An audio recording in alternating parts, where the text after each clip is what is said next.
Welcome back to the C10 slash C15 build.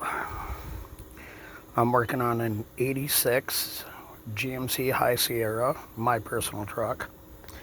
And as you can tell, we're replacing inner rocker panel, outer rocker panel, kick panel. You can see there's a new cab mount. You got the floor support and the floor brace.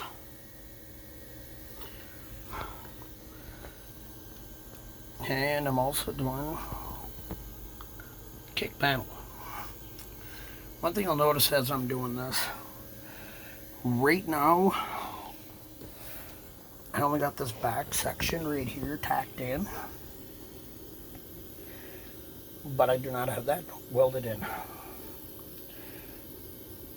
The reason being, granted, you got to constantly fit the outer rocker panel to get the inner rocker panel, and you need the inner rocker panel to do that brace there,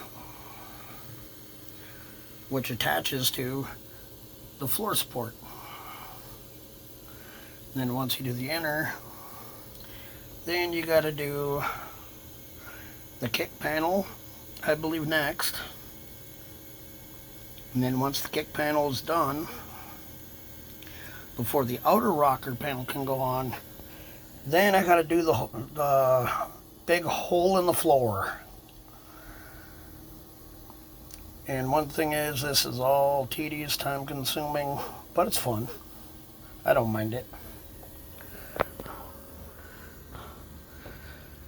I'm also going to be doing a cab corner. I got if you can tell, there is the inner cab corner that's missing. I do have a new one. I just had to weld this little tab on right here for it to mount.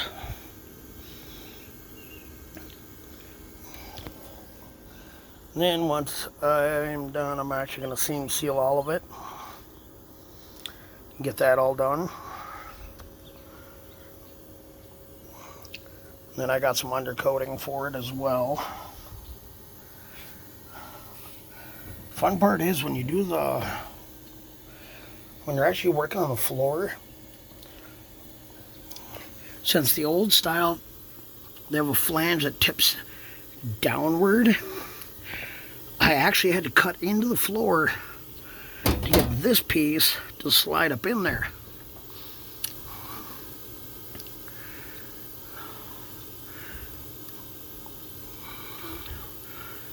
But I think once I get my floor pan, I didn't cut out a lot.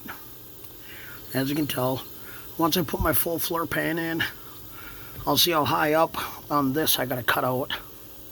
If I gotta, just go straight across there, or what I'm gonna do. Same with the floor back here.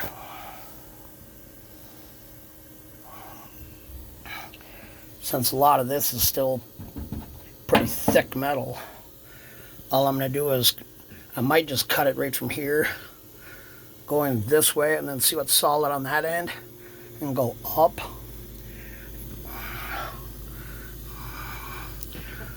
So I'll probably cut it, probably in here.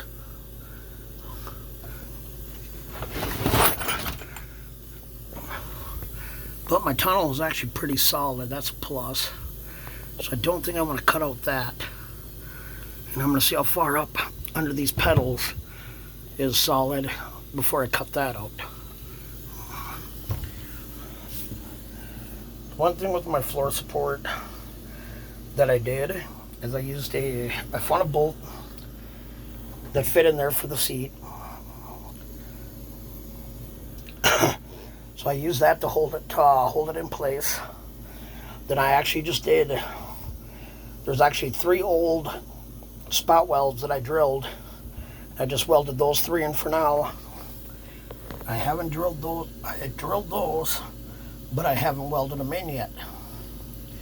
And the reason being is, if the front doesn't quite line up, because of this brace, I can actually move this brace either that way or I can move it that way. Then I can finish spot welding this brace right in place. But yeah, that's how far I've gotten so far. I just wanted to show you all. And I didn't really want to take the fender off, so I just loosened it and took the bolt out on the very top of the hood. And since there was no bottom bolt in the fender, because that piece was gone, it allows me to tip it out so I can get the inner rocker in. But once I start getting to that point, basically I'm going to get the face welded once I take the door back off. Get some spots welded there. Then I'll get this lined up, get some spots welded here before I do anything that's a permanent weld. This way I know everything's in place. I'll realign everything, pull it back apart, and then I'll do my final weld. But yeah, I just wanted to get on here and show you guys the progress that I made and all the fun new parts that are going into it. And I'll see you on the next one.